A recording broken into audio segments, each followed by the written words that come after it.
Hello friend, आस्था study classes में आपका स्वागत है। आज हम लोग शंकुल या शंकर आयन के बारे में अध्ययन करेंगे। पिछली वीडियो लेक्चर में हम लोग शंकुल या शंकर या जटिल यौगिक या उपसा संयोजन यौगिक के बारे में अध्ययन किए थे। साथ ही साथ हम लोग केंद्रीय धातु परमाणु के बारे में भी अध्ययन किए थे, लिगेंड के बारे में अध्ययन किए थे और लिगेंड्स के प्रकार के बारे में अध्ययन किए थे। ठीक है, इस वीडियो लेक्चर में हम लोग शंकुल या शंकर आयन के बारे में अध्ययन करेंगे। तो आइए जानते हैं कि शंकुल या शंकर आयन होता क्या है। तो शंकुल आयन एक आवेशिक समूह है जिस पर धन अथवा ऋण आवेश हो सकता है। जैसे यहाँ पर देखिए, Ni जो है वह केंद्रीय धातु परमाणु है, केंद्रीय धातु परमाणु है, और NH3 जो है वह लिगेंड है। और ये जो बड़ा कोष्टक यहाँ लगाया गया है, इस बड़े कोष्टक में केंद्रीय धातु परमाणु और लिगेंड को रखे हुए हैं। इसी बड़े कोष्टक को हम लोग शंकुल कहते हैं। क्या कहते हैं? संकुल कहते हैं। अब इस संकुल पर अगर कोई आवेश लगा हुआ है, ठीक है, तो ये पूरा संकुल संकुल आयन कहलाएगा। क्यों संकुल आयन कहलाएगा? क्योंकि इस पर +2 का आवेश लगा हुआ है। ठीक है, इसी प्रकार से देखिए, इसमें Ag केंद्रीय धातु परमाणु है, Cn लिगेंड है और इसको एक बड़े कोष्टक में रखा गया है। इस बड़े कोष्टक पर ऋण आवेश लगा हुआ है, तो ये पूरा जो संकुल होगा यह क्या कहलाएगा? संकुल आयन कहलाएगा, क्योंकि यह आवेशित है, तो ये संकुल आयन हो जाएगा। इसी प्रकार से इस संकुल की अगर बात करें तो इसमें देखिए, Fe केंद्रीय धातु परमाणु है, Cn लिगेंड है और इस पूरे संकुल पर 4 ऋण आवेश लगा हुआ है, तो ये संकुल आयन कहलाएगा। क्योंकि यह संकुल जो है आयन के फॉर्म में है, इस पर 4 ऋण आवेश लगा हुआ है, इसलिए यह पूरा संकुल आयन कहलाएगा। ठीक है, तो संकुल आयन जो है एक आवेशित समूह है जिस पर धन अथवा ऋण का आवेश हो सकता है। जैसे यहाँ पर देखिए, इस पूरे संकुल पर धन का आवेश था और इस पूरे संकुल पर ऋण का आवेश था और इस पूरे संकुल पर 4 ऋण आवेश था, तो ये सभी क्या कहलाएंगे? संकुल आयन कहलाएंगे। ठीक, अब हम लोग संकुल या संकर के प्रकार के बारे में अध्ययन करेंगे। तो संकुल या संकर निम्न प्रकार के होते हैं।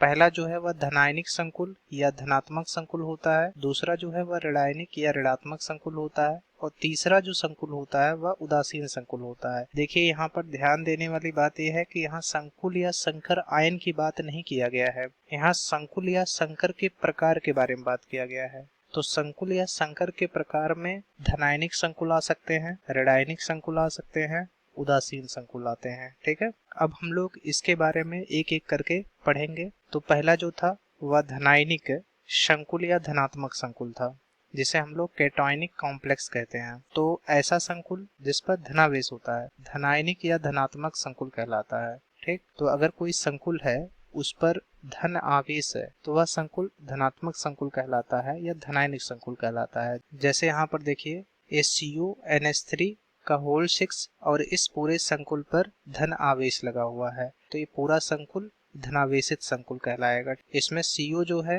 वह केंद्रीय धातु परमाणु है, NH3 लिगेंड है और इस पर धन आवेश लगा हुआ है, इसलिए यह धनात्मक संकुल कहलाएगा। इसी प्रकार से निकिल जो है वह केंद्रीय धातु परमाणु है, NH3 लिगेंड है और ये पूरा संकुल है। इस पूरे संकुल पर 3 धनावेश लगे हुए हैं। ठीक, तो ये पूरा संकुल धनावेशित या धनायनिक संकुल कहलाएगा, धनायनिक संकुल कहलाएगा। ठीक है, तो यह भी धनायनिक संकुल और यह भी धनायनिक संकुल। इसी प्रकार से इसमें देखिए, क्रोमियम केंद्रीय धातु परमाणु है, Cl2 लिगेंड है और H2O भी लिगेंड है और इस पूरे संकुल पर धनावेश लगा हुआ है, तो यह संकुल भी धनायनिक संकुल या धनात्मक संकुल कहलाएगा। ठीक है, तो यहाँ ये तीनों ही संकुल पर धन आवेश लगे हुए हैं, तो ये तीनों ही संकुल धनायनिक संकुल कहलाएंगे। ठीक है, अब हम लोग ऋणायनिक या ऋणात्मक संकुल के बारे में पढ़ेंगे। तो ऐसा संकुल जिस पर ऋण आवेश पाया जाता है वह ऋणायनिक या ऋणात्मक संकुल कहलाता है। जैसे यहाँ पर देखिए, AgCN का होल 2 और इस पूरे संकुल पर एक ऋण आयन लगा हुआ है, तो यह पूरा संकुल ऋणात्मक संकुल कहलाएगा या ऋणायनिक संकुल कहलाएगा, ऋणायनिक संकुल कहलाएगा। ऋणायनिक संकुल क्यों कहलाएगा? क्योंकि इस पर एक ऋण आवेश लगा हुआ है, इसलिए यह ऋणायनिक संकुल कहलाएगा। इसमें Ag जो है वह केंद्रीय धातु परमाणु है, Cn लिगेंड है। ठीक है, इसी प्रकार से इस दूसरे संकुल की अगर बात किया जाए तो इस संकुल में Fe केंद्रीय धातु परमाणु है, Cn लिगेंड है और इस पूरे संकुल पर 4 ऋणावेश लगा हुआ है। तो ये पूरा संकुल ऋणायनिक संकुल कहलाएगा। ठीक है। और इस संकुल की अगर बात किया जाए तो Fe केंद्रीय धातु परमाणु है, Cn लिगेंड है, इसी प्रकार से NO भी लिगेंड है और इस पूरे संकुल पर 3 ऋणावेश लगा हुआ है। तो यह पूरा संकुल भी ऋणायनिक संकुल कहलाएगा। ठीक है। तो ये तीनों ही संकुल ऋणायनिक संकुल कहलाएंगे। क्यों? क्योंकि इन तीनों पर ही ऋणावेश लगे हुए हैं। तो ऐसा संकुल जिस पर ऋणावेश पाया जाता है ऋणायनिक या ऋणात्मक संकुल कहलाता है। जैसे यहाँ एग्जाम्पल में दिए गए हैं, ये सभी ऋणायनिक संकुल हैं। क्यों? क्योंकि इस पर ऋणावेश लगे हुए हैं। ठीक। अब अगला जो है वह है उदासीन संकुल। तो ऐसा संकुल जिस पर किसी भी प्रकार का आवेश नहीं होता है उदासीन या सरल संकुल कहलाता है। जैसे यहाँ पर देखिए ये पूरा संकुल दिया गया है, इस संकुल पर किसी भी प्रकार का आवेश नहीं दिया गया है। ठीक है। तो यह पूरा संकुल जो है उदासीन संकुल कहलाएगा। उदासीन संकुल कहलाएगा। ठीक है। इसी प्रकार से अगर इस संकुल की बात किया जाए तो इस पर भी ना ही धनावेश दिया गया है ना ही ऋणावेश दिया गया है। तो यह संकुल भी उदासीन संकुल कहलाएगा। ठीक है।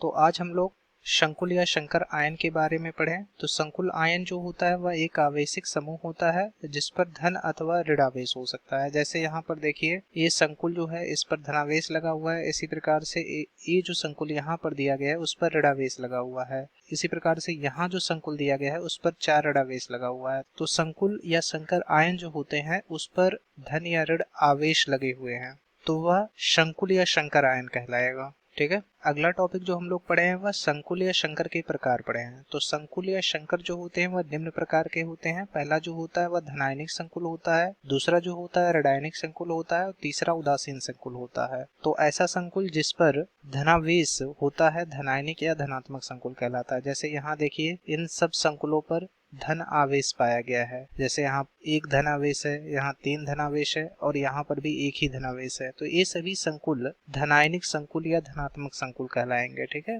और अगला जो टॉपिक हम लोग पढ़े हैं वह है ऋणायनिक या ऋणात्मक संकुल, जिसे हम लोग एनायनिक कॉम्प्लेक्स कहते हैं। तो ऐसा संकुल जिस पर ऋणावेश पाया जाता है उसे हम लोग ऋणायनिक या ऋणात्मक संकुल कहते हैं। जैसे यहाँ पर एग्जाम्पल में दिया गया है, इस संकुल पर 1 ऋणावेश लगा हुआ है तो यह संकुल जो है वह ऋणायनिक संकुल कहलाएगा। इसी प्रकार से इस दूसरे संकुल पर 4 ऋणावेश लगा हुआ है तो यह संकुल भी ऋणायनिक संकुल कहलाएगा। और अगला जो है उस पर भी 3 ऋणावेश लगे हुए हैं तो वह भी ऋणायनिक संकुल कहलाएगा। तो ये तीनों ही ऋणायनिक संकुल कहलाएंगे। अगला टॉपिक हम लोग पढ़े थे उदासीन संकुल। तो उदासीन संकुल जो होते हैं ऐसे संकुल होते हैं जिस पर किसी भी प्रकार का आवेश नहीं होता है, अर्थात ना ही उस पर धनावेश होता है ना ही उस पर ऋणावेश होता है। उदासीन संकुल को हम लोग सरल संकुल भी कहते हैं। जैसे यहाँ एग्जाम्पल में दिया गया है, इस संकुल पर देखिए किसी भी प्रकार का आवेश नहीं है तो यह जो है उदासीन संकुल होगा। इसी प्रकार से दूसरा जो है उस संकुल पर भी किसी भी प्रकार का आवेश नहीं है तो यह संकुल भी